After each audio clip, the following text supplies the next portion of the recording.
Hello and welcome back to another episode of Critical Reactions with your host Brian. We're going to wrap up this week with the sounds from my inbox. I'm going to check out 4 smaller bands who have contacted me and asked me to check out their works. As usual, I'm always excited to get into this. I feel like we find some really interesting stuff through this whole process, and I love putting a little bit of a spotlight on bands that are trying to make it big, trying to get off the ground. So let's dive into this. We're going to kick it off with a band called Eschalon. This is their debut single. They're a technical metalcore band from the UK. It features Nima Ascari, a former member of Monuments, and it's for fans of Monuments, Northlane, and Architects. So let's dive into it and see what Eschalon is bringing to the table today.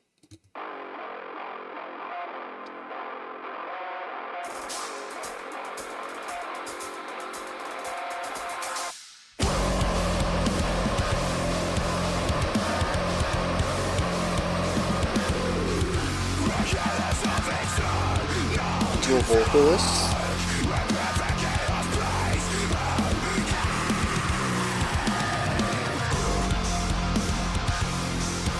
Heavy punchy guitar tones. Really great production on the drums. Oh, we shifted off there's the channel. Oh man, dude's all over the cymbals. I love that.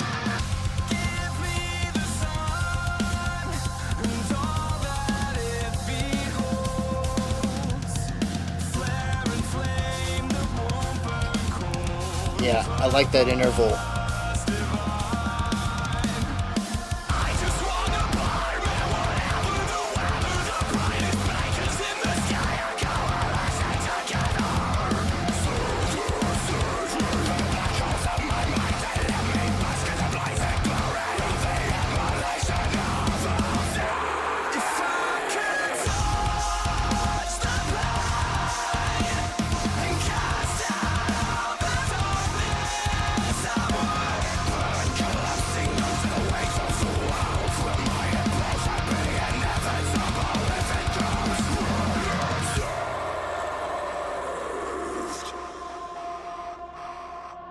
Yeah, I mean, just really great contrast throughout. The more atmospheric styles, the different vocal styles.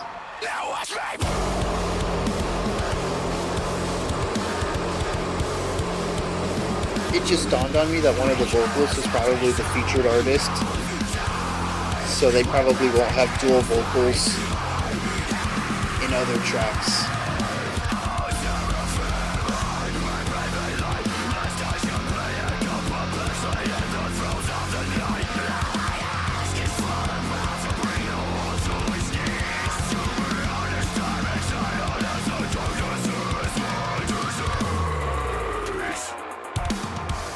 A little bit of a trap drum beat there. The extended hi-hat usage and the transition.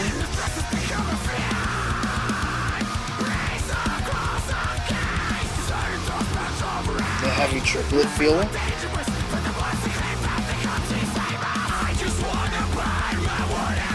Oh, actually there's... Oh!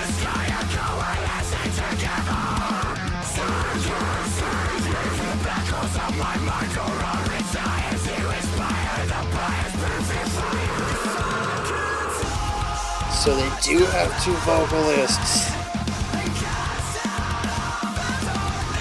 Also, huge props to the producer there, mixing all 3 harshes.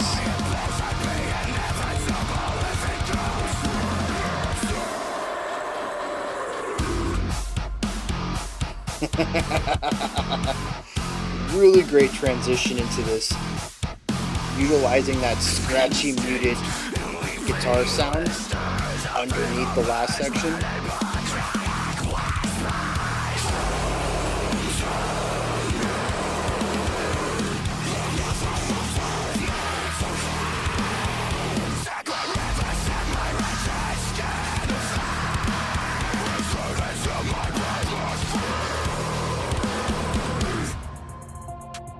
Yeah, there's that trap beat coming back.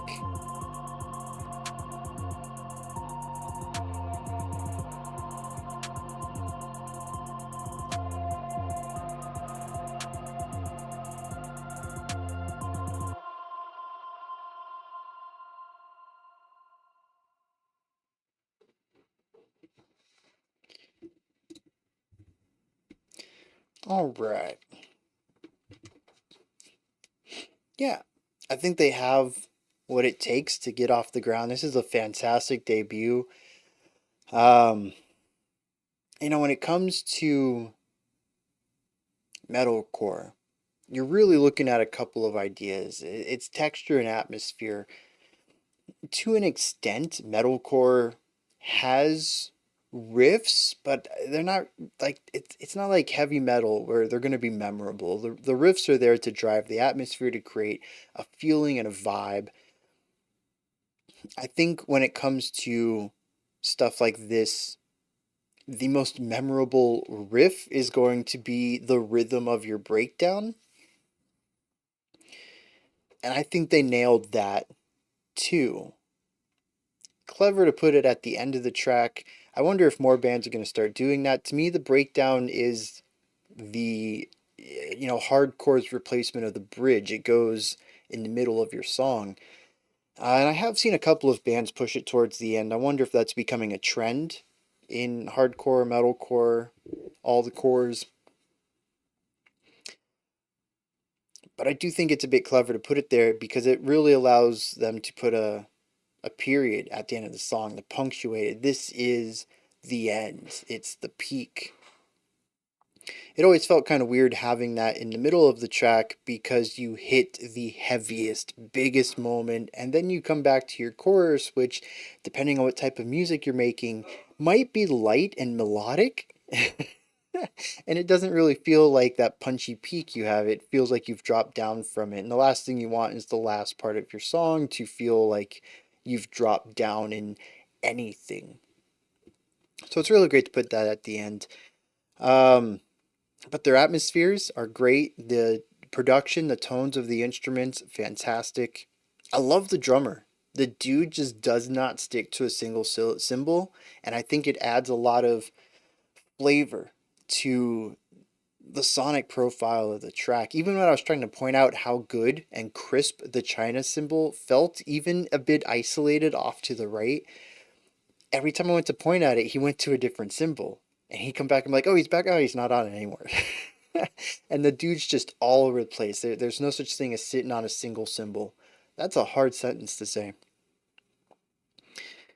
And I love that energy. I love that diversity. I love the contrast. Cymbals all have different colors depending on the material they're made, how they're shaped, if they have holes in them, all sorts of stuff, their size, where you hit them on it. Um, and so even if you only have three cymbals, hi-hat, ride, and I was going to say snare, hi-hat, ride, and crash, you can still pull out a ton of sound from them depending on how you play them, where you play on them, how much intensity you use, all sorts of stuff. And I love drummers like this who are like, I'm just going to maximize my sound. I'm going to use everything. I'm not going to stick to one thing too long. Speaking of contrast, the vocalists. Love the two of them. They have a high harsh, they have the low guttural growl. Both of them can kind of get a mid harsh in there as well. We got the beautiful clean vocals we heard in the first verse, and the chorus. It's just a really nice palette to paint with. They can end up doing an entire song of harsh vocals if they want, and still end up with enough contrast and variety in the delivery to keep the song interesting, but they can also pull out some cleans when they want to. There's just a lot of, like I said, it's a very wide palette. They can paint a lot of different things with just focusing on how the vocals work and how they're contributing. And I can't wait to see how they continue to explore the different combinations and trade-offs and everything that they have available to them. When it comes to the guitars, I already talked about their tone. Sounds fantastic. I love the division that they have between one guitar usually doing some sort of atmospheric texture thing, really crafting a specific sound and tone and leaning into it with these long held out notes, and another one typically doing some more of the rhythmic chugging stuff you would typically hear in this. And I love the combination of both of those in many of the sections. The bass is just meaty and punchy and helps lean into some of the rhythms that we're getting off of the bass kick and our second guitarist. It all works together so well, and the fluidity of sections moving from one idea to the next is well executed, I would say. Everything seems to have a really nice flow to it. Nothing feels unnatural. Everything is distinct. The verses, the choruses, the bridge, the breakdown, it all feels unique, but everything feels like it fits together very well. It kind of blows my mind that this is the first thing that they've written. Yeah, as far as unless I'm missing something, this is just the first thing they've ever made together. Um, and they're just coming out the doors, uh, whatever that phrase is, coming out the doors running. I think that's the phrase. Yeah, they're ready to take off. They just got to get an album together, and I think once they do that and start distributing it and touring it, they're going to get big quick. Oh, speaking of transitions too, dude, the one into the breakdown was so good. I absolutely love introducing that choppy palm muted guitar rhythm underneath the like held out note at the end of the chorus and sort of slowly sneaking that in there so that when we move into the breakdown, it's sort of a harsh transition moving from that chord into the breakdown.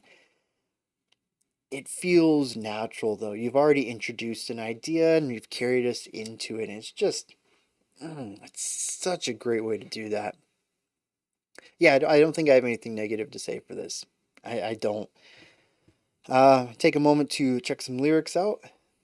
We'll keep pushing forward. All right, so I found the lyrics in the comment section. And right as I was reading the final stanza, a little bit of the next comment was on my screen. It says, "No way this is your first song. I legit thought this was a well-established band. Definitely excited for things to come." I'm glad I'm not alone in that. There is no way this is the first thing they've made. It blows my mind. It really does. This is just so well done. And see, that's awesome. This isn't the first band I've made that comment about, and I think it really is showcasing just how accessible it is to create music if you have that passion. There's free software. I mean, you got to have a computer that can run your audio workstation. There's a financial hurdle to the thing, sure. But I mean, there's a lot of free software for creating music, and as long as you got your guitar, your amp, some microphones, you can make some phenomenal stuff right out the gate if you got the chops for it. And that's, man. Okay, so here's the thing with the lyrics here.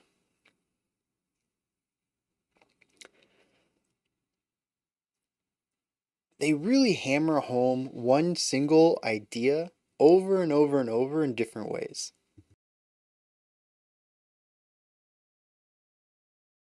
It talks about being drowned out by darkness, not being able to find purpose or pleasure or anything good in the world, and wanting to find something worth fighting for, worth living for. That seems to be the theme of the song. It's explored in a few different ways, and it does kind of veer off a little bit at one time where I felt it was a bit out of character. He said, "I want to rule the world and bring it to its knees," or something like that.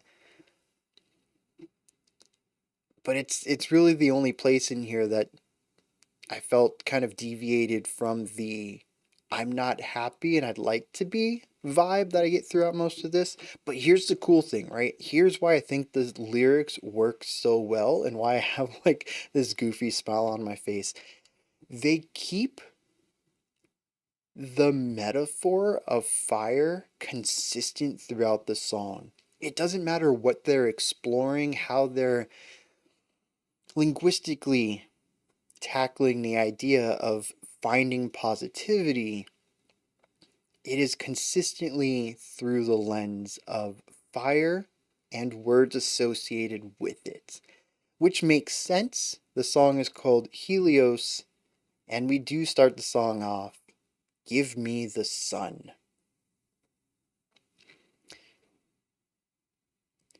The very first word is actually burn in the gallows of eternal dark. I really like that. There's this element here where it dances back and forth between fire being this light to guide your path, to help you find stuff, vision, all the positivities that come with having a light source, but also being something that is dangerous, something that can burn. They walk an interesting line in this. There might be more to the lyrics than I've picked up on simply because there is this duality of nature, but I'm a music dude, not a lyricist. I'm lucky I got this far. Let's continue in. So, let me go through a couple of these and then we'll move on to the next track. Because there's just, like I said, the reoccurring elements is fantastic. So it starts with the word burn, give me the sun, flare and flame that won't burn cold. I want purpose divine. I just want to burn, man. The brightest beacons in the sky are coalescing together. Let me bask in the blazing glory of the immolation of all time.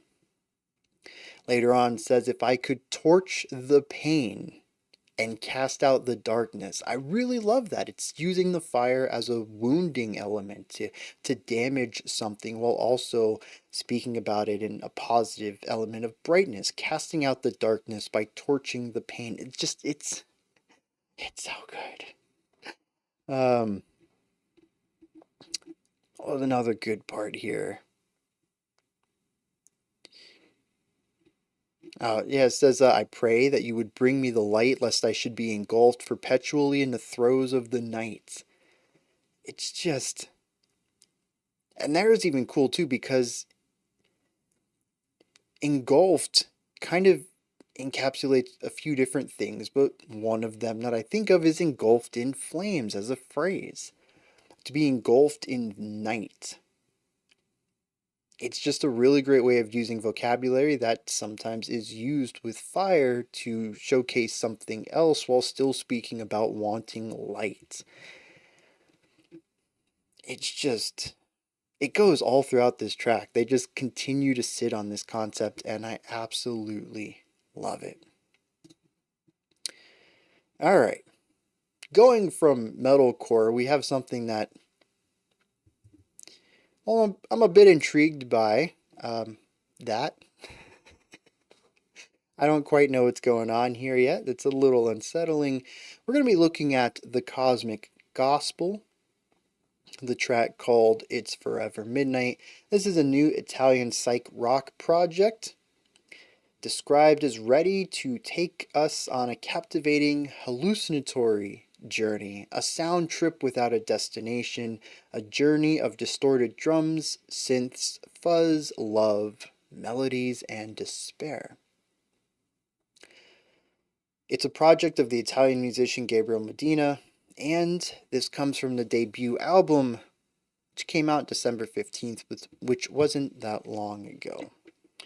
So, they do derive their name from the animated series The Midnight Gospel, which I was a bit of a fan of. It is an eclectic show, but interesting nonetheless. Let's check out the Cosmic Gospel, It's Forever Midnight.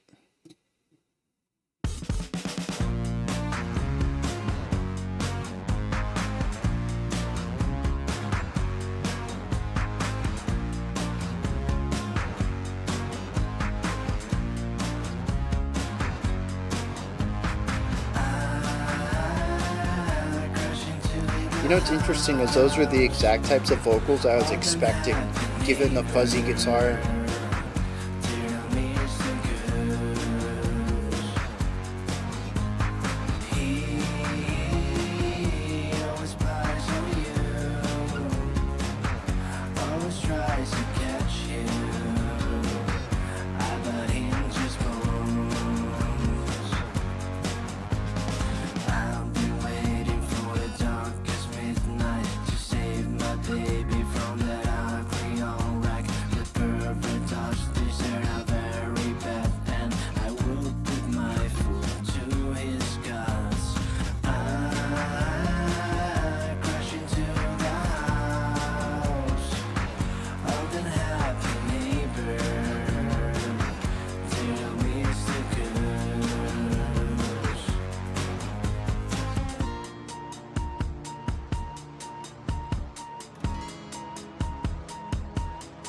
Still lots of fuzz, but a bit of a sonic departure.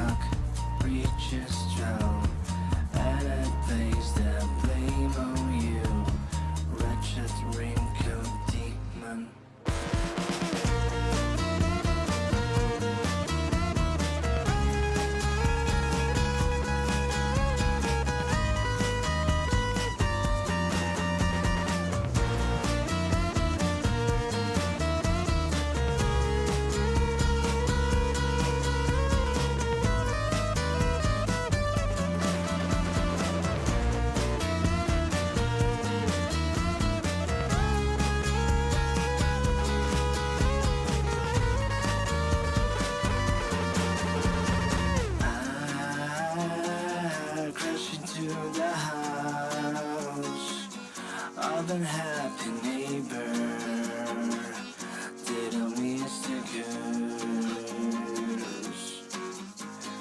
He always spies on you, always tries to catch you.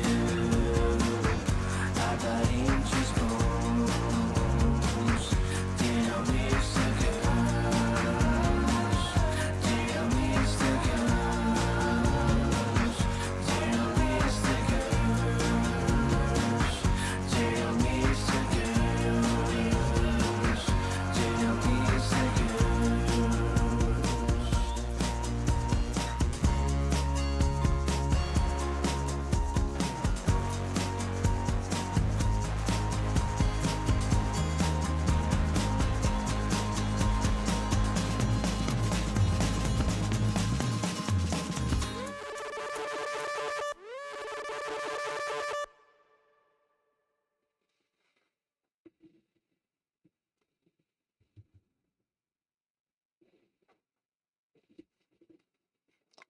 Alright. First comment, I would probably put money down that this person grew up on Gary's Mod and Source Filmmaker. I don't know why. I just get a real strong vibe from the video, which I suppose might not be the person who made the music. Maybe they outsourced the film, but it also feels like very unusual. Feels like something that was intently made, or yeah, made with intent. So probably the music maker, right? Gabriel Medina.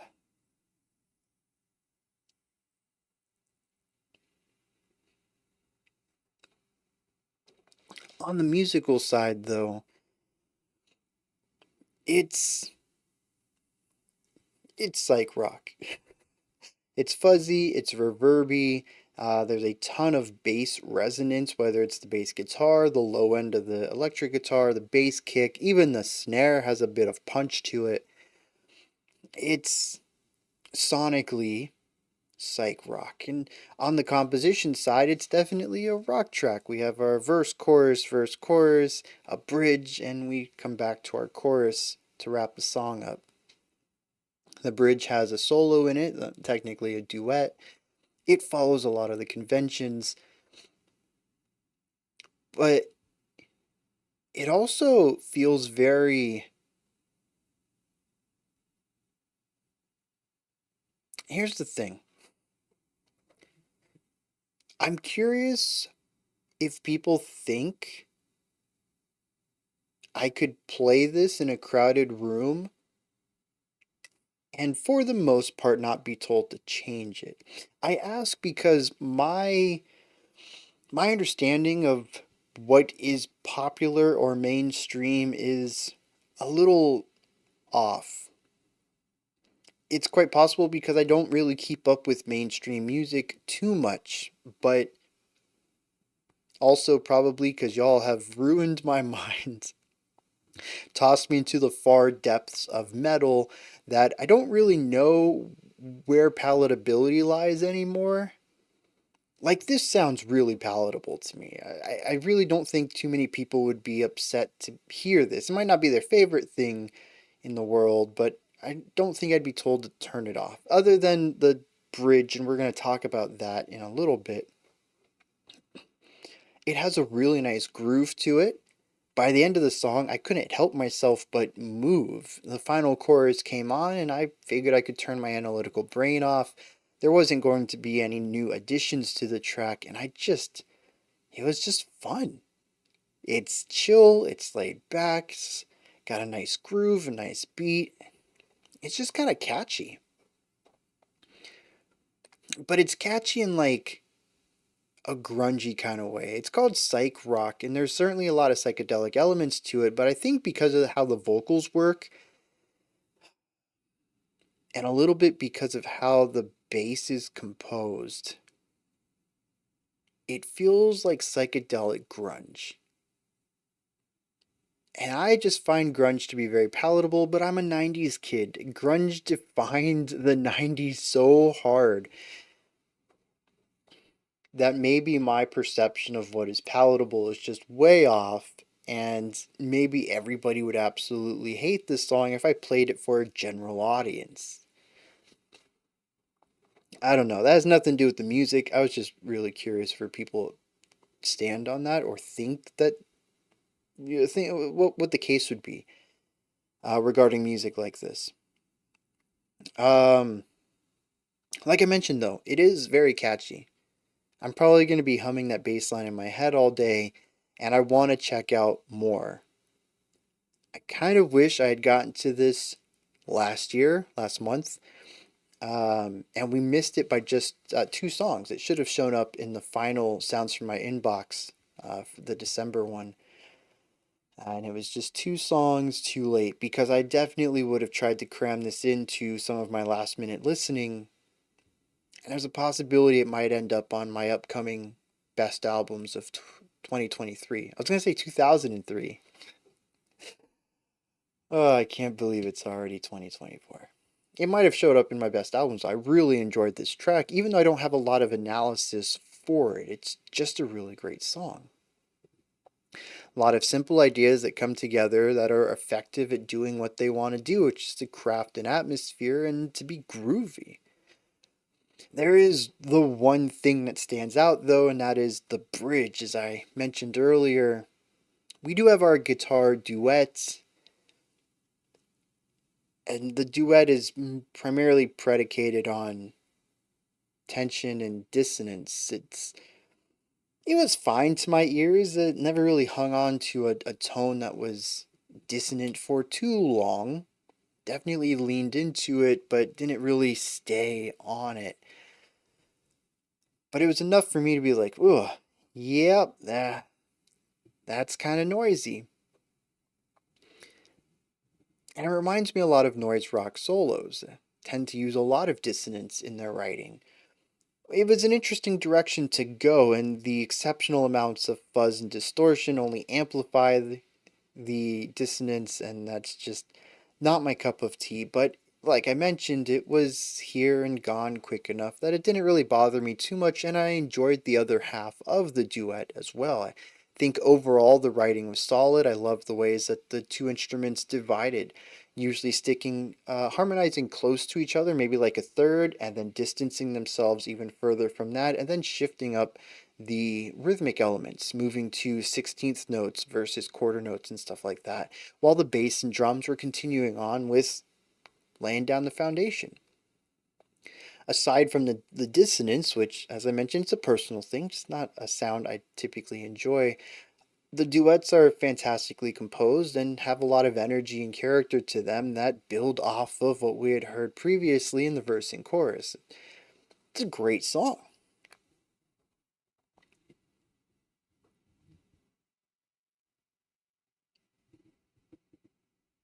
The music video is just wild though. It hits a weird nostalgia for me, like late 90s, early 2000s internet culture. And like Gary's Mod certainly gets wrapped up in there. But just, a lot of stuff. I feel like I could see, and I bring this up a lot. This was so formative to me. Just eye candy, the CGI showcase on, I think G4, maybe Tech TV. Just showcasing, 3D renders, little 5-minute stories and stuff.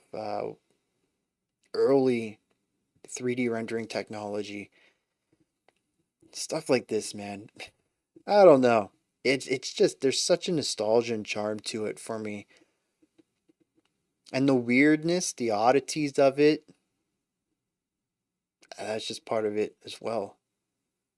I don't know. Let me hit some lyrics, and we'll move on to our next group.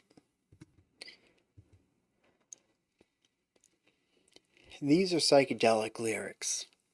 I'll crash into the house of the unhappy neighbor, dirty old Mr. Goose. He always spies on you, always tries to catch you. I'll bite into his bones. I'll be waiting for the darkest midnight to save my baby from that ugly old wreck. That pervert does deserve a very bad end. I'll put my foot to his guts. Crash into his house, dirty old Mr. Goose. The hand of the clock reaches 12, and I place the blame on you, wretched wrinkled demon. We return back to the idea of crashing into Mr. Goose's house and biting him because he spies on you. Yeah, I don't know. It could be nonsense. It could be a metaphor for something else. There could certainly be a layer in here translating to a real neighbor that the lyricist knows. It's just not, he's not fond of him, and who knows. It lines up really well with everything. It's forever midnight. What does that have to do with any of the lyrics? The cosmic gospel. Just a really cool, vague, mysterious name. And the title of the album is Cosmic Songs for Reptiles in Love. So just okay. Psychedelic wordplay and lyrics and names and all of it. Just mega check. It's all done. I'm intrigued nonetheless. Now, the next band we have is called Imprudent. Imprudent? Where does the emphasis go on that? I don't know. They're working on their third album. Got an email said, "We are confident that you will appreciate the intricate blend of industrial and metalcore elements in our music." So, let's see if their confidence is well met. If I can appreciate... No, I'm not... It makes me feel too self-important. Let me get into this. The track's called Self-Control.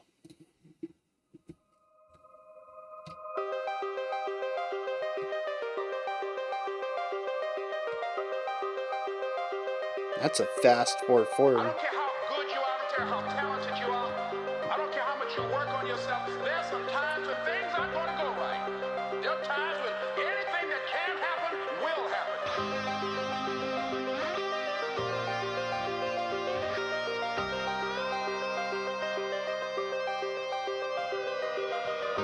I love this.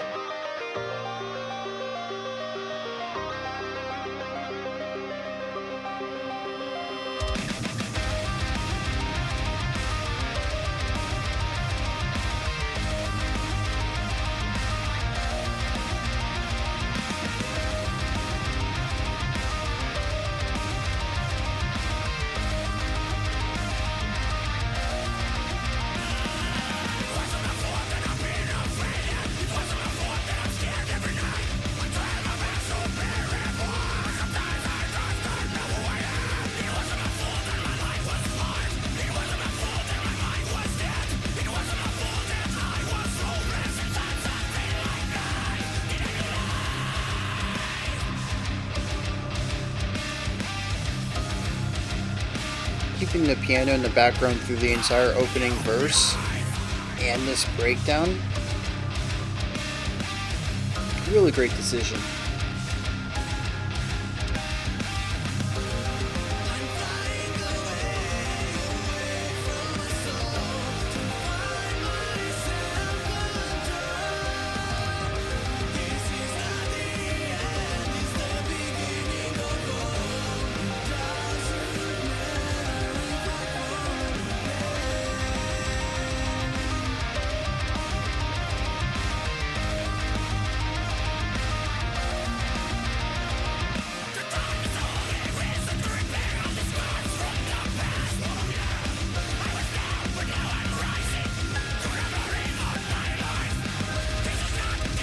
There's really choice moments, usually at the end of phrases, where the vocals gets an extra layer of growls, I think. Really help.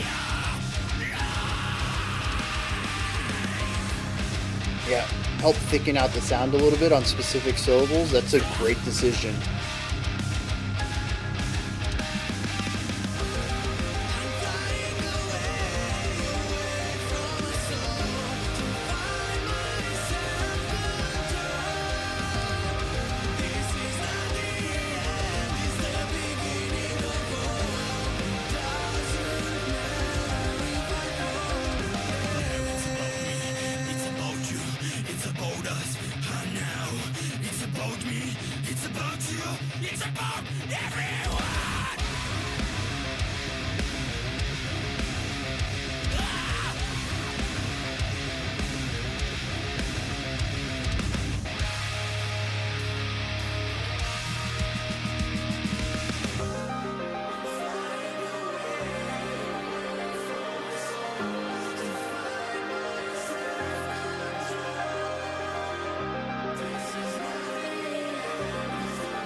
Yes, more of that, more prominent.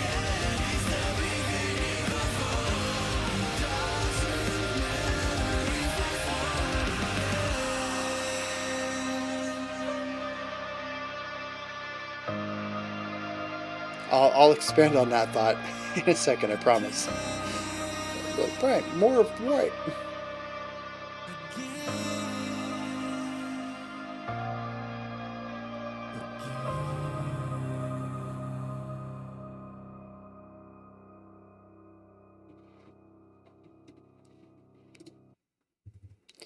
All right. Very different type of metalcore from what we checked out earlier today with Eschalon. I don't really want to compare bands. I don't think that's fair. Different bands, even within the same genre, could have completely different desires that they want to get out of music. And there's also the idea of varying amounts of experience and stuff like that.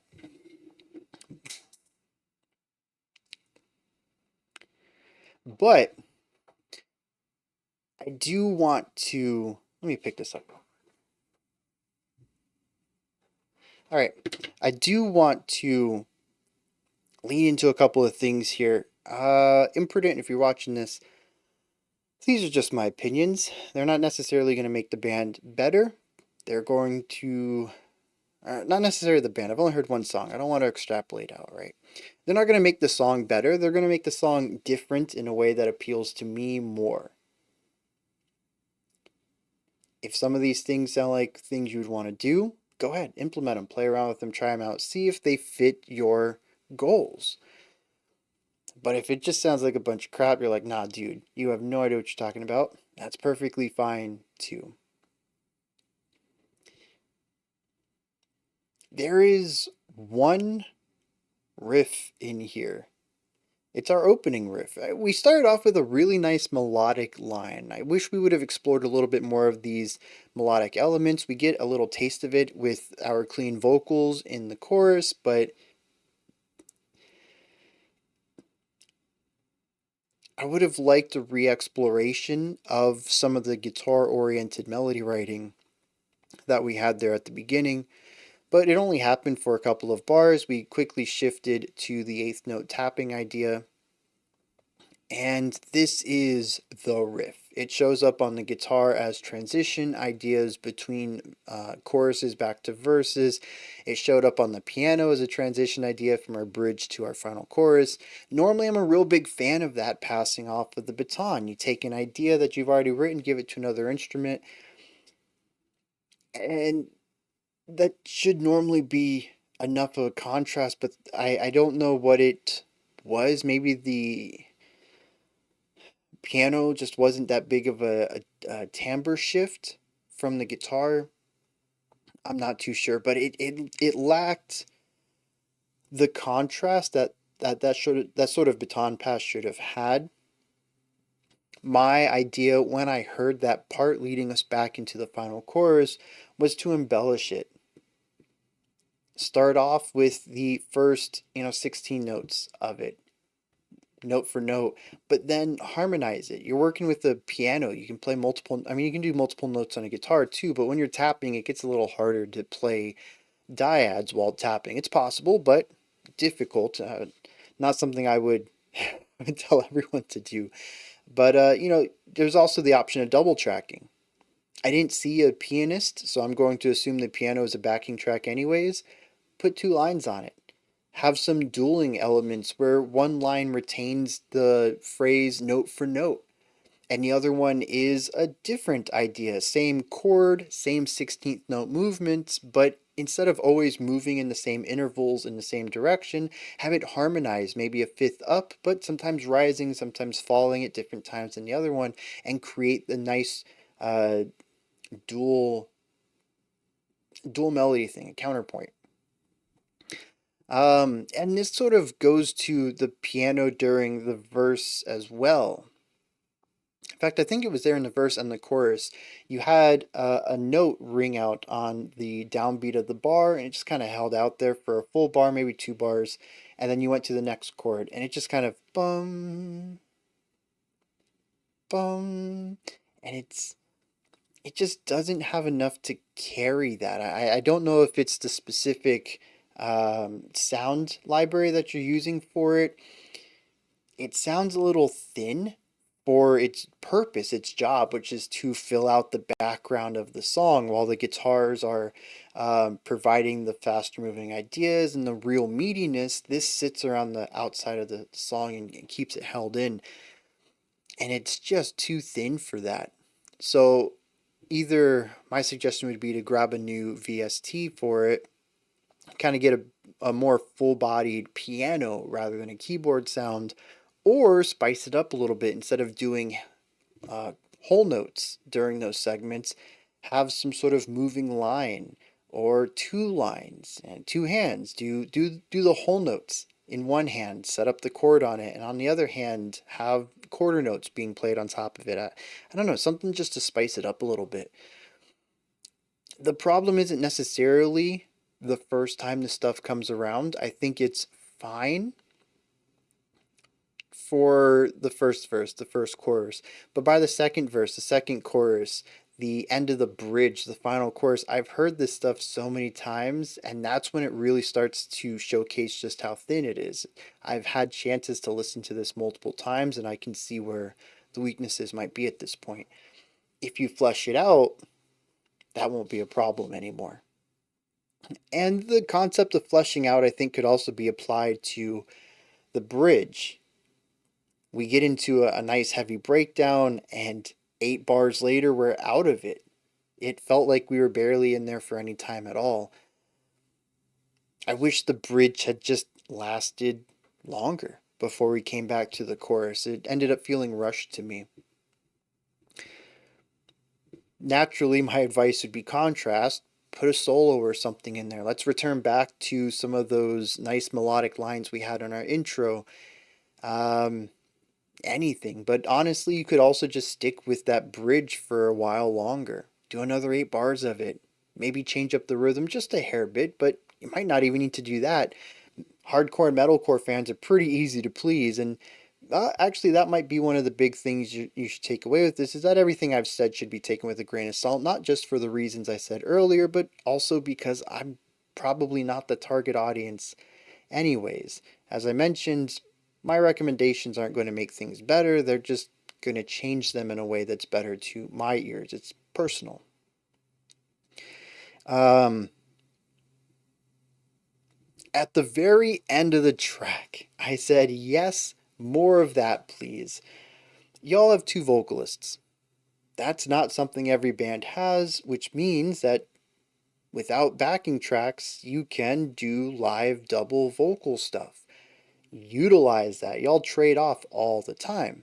one vocalist does something, the chorus comes in, we need a clean vocalist, the bassist jumps up to the mic. And in the very last chorus, though, we had the screams harmonizing with the cleans, but they were pushed to the outside and their volume was diminished a little bit.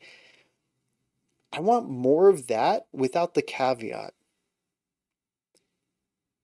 I want both going at the same time. And maybe this is just the post-hardcore kid in me, but I really would love a back and forth or some counterpoint going on. The the bassist comes in, lays down the final chorus, and the harsh vocalist sits around that. Whenever the lead vocalist holds a note out, the harsh vocalist, whenever the clean vocalist holds a note out, the harsh vocalist comes in and puts something there. Maybe take a phrase you've already written from somewhere else that you feel is really impactful. It can work on its own. Maybe it's just the last sentence of the chorus. I don't know. You put it there. You back off, the lead vocalist does their moving line again, lands on a note to hold out for a little bit, harshes come in. I mean, this is just the easiest way to do it. You can certainly do counterpoint completely where they're both going off at the same time. That's going to take some time to acclimate to that writing style, but yes, I think that's sort of my big takeaway on this is that there's a lot of room to add more, and maybe that's not necessarily what y'all want to do, but it is something that I would love to hear. I feel like there's a lot of room to add second lines to things and to expand on concepts. But again, they're all opinions. The production on here is solid. The guitar sounds, tones, all that solid. Like I mentioned earlier, I love the double tracking coming in with a low growl or something coming in underneath some of the more important parts of the verses. All the vocal technique is really well done. The cleans are beautiful. The harshes are very wide. They're powerful. They have, they're full bodied. That's something really nice. The drum work is solid, keeps the time. Bass and guitar work's great. All I really want is more. Do what you're doing and go one step further on it all. But, for the last time, these are just my opinions. I'm going to hit some lyrics. Now, I'm going to put this one on me. I don't really get the lyrics, but that's not completely unusual.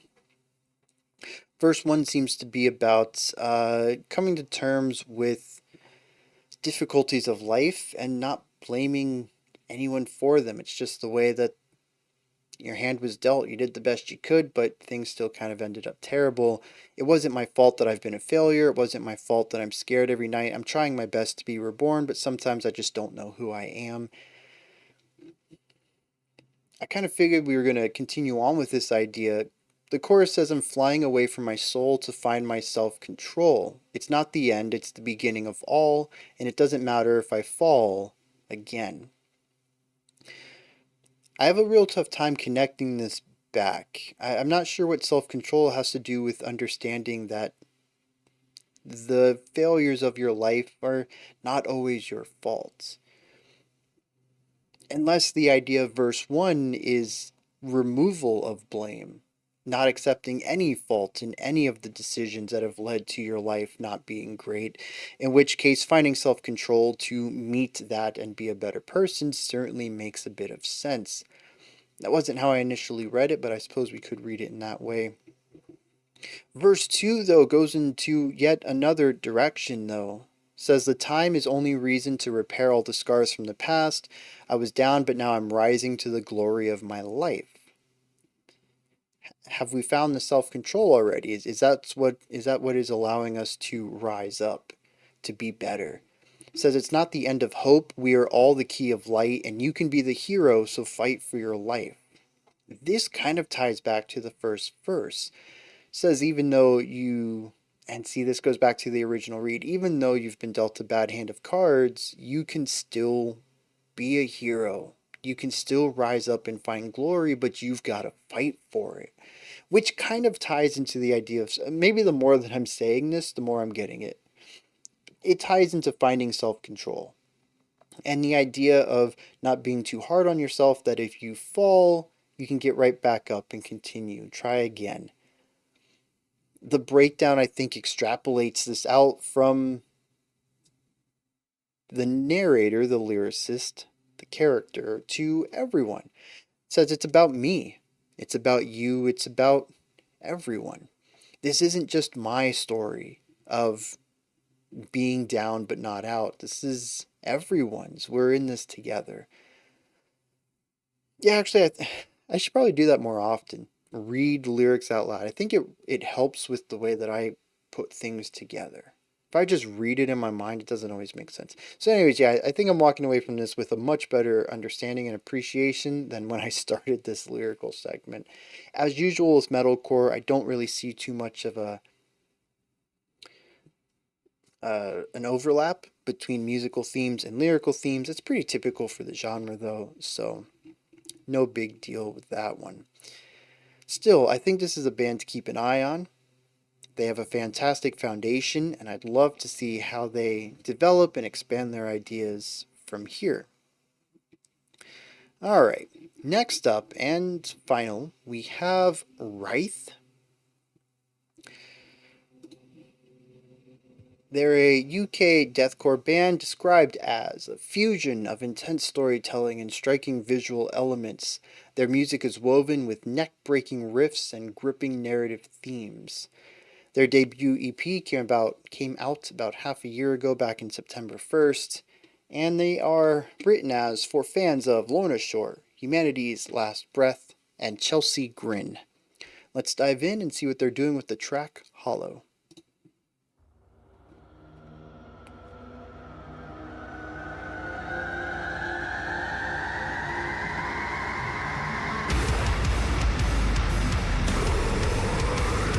Yeah, that's deathcore.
Oh, that is an interesting rhythm.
I honestly thought it was over.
All right. So, we all know deathcore ain't my jam, right? I don't have to explain that. I I'm going to try to do this a little bit objective. That was fine. No, I think they do a great job at changing things up constantly. The vocalist has like 15 sounds they can make. The guitars move from a really low note to a really high note with seemingly different tones, textures, timbres to them. They have all sorts of electronic things going on, strings, screechy synths, and they're really good at crafting a variety of very similarly colored textures. It's like,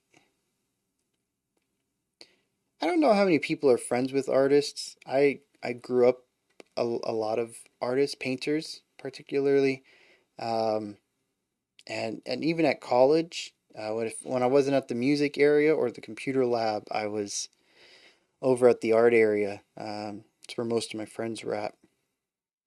So this is probably going to be like hyper relegated to me. I don't know how many people are going to understand this. I knew somebody who would craft a palette of like 7 different colors that all looked the same to my eye, and they're like, no, these are 7 completely different shades. I was like, no, they're all the same. They're like, no, they're all different. That's what this song feels like. Every section feels just like the last, but if you know what you're listening for, which I kind of have a little bit of a trained ear for deathcore, there's little differences to everything. They are very good at coloring all sorts of shades of periwinkle. I don't know why this song feels like periwinkle to me. It's like a grayish light blue, but it does. That's what the song looks like to me. And like I said, it's all nuance. But I think they do an okay job at crafts and all that. But to me, casually, it's a song of noise, and they're really good at making a lot of different noises, and they do that well. So I don't have any criticism for it. I don't know that I have a lot of praise either. Um, my experience with deathcore is a few songs from the simpler stuff, the simpler end of the spectrum, and then Lorna Shore, new Lorna Shore on the more technical side of the spectrum, which this seems to take more influence from. Like I mentioned, there's a lot of textures, a lot of sounds, a lot of interesting rhythmic ideas, and a lot of vocal techniques. I think they do a great job of doing the Lorna Shore side of technical deathcore. Uh, but it's nothing I want to listen to again. And yes, I find it really difficult for me to have anything to say because anything that I would criticize it for is what it's supposed to be doing anyways. I wish it were more melodic. I wish it had more sonic contrast. I wish it had different environments to it. That's not what deathcore does though. So, yeah, it's not my jam. The lyrics are not my jam. And I knew this. I knew this. I mean, the band's called Writhe. The song's called Hollow. These are not good flags. But the very first line of the track, born in pain, this was going nowhere good. The song is about suffering and pain being the de facto element of living, and how everything just gets worse from there. Enslaved to a wheel, gnawing at its surface, but unable to comprehend anything. Oblivion lurking at the edge. You beg for release, scream into the void, but you have no voice with which to speak. Regardless, you survive at all costs without salvation. To survive, we weep, beg, and pray to the basilisk, for it is all that we know. Yeah, it's just depressing. It's deathcore. It fits with what it does. It's nothing I want to listen to, though. Fantastic job, Writhe. I think that's the best I got. Um, those are my thoughts on Eschalon, the Cosmic Gospel, Imprudent, and Writhe. Let me know down in the comments if you enjoyed any of this, if you're going to go check out any of their stuff. Sometimes the bands jump into the comments. I mean, we can have some discussions with them. As usual, the description box usually has my links. Instead, I'll have links for the 4 bands, any streaming platforms and social media platforms I can find for them to make it easier for you to get in touch with or listen to the stuff that you enjoyed here today. Above that, if you could, like, subscribe, and ring the bell. And if you go check out any of their channels or social medias or whatever, make sure you like, subscribe, and whatever you thumbs up, heart, whatever you need to do on their side as well. Show them some love from Critical Reactions. That wraps it up for this week. There will not be an album review tomorrow. I really wanted to get one out, but there's just no way I could have done it with this half week and being behind. Patrons know that I didn't even have early access out on Wednesday or Thursday because I was recording those days as videos on the day rather than a day early as usual.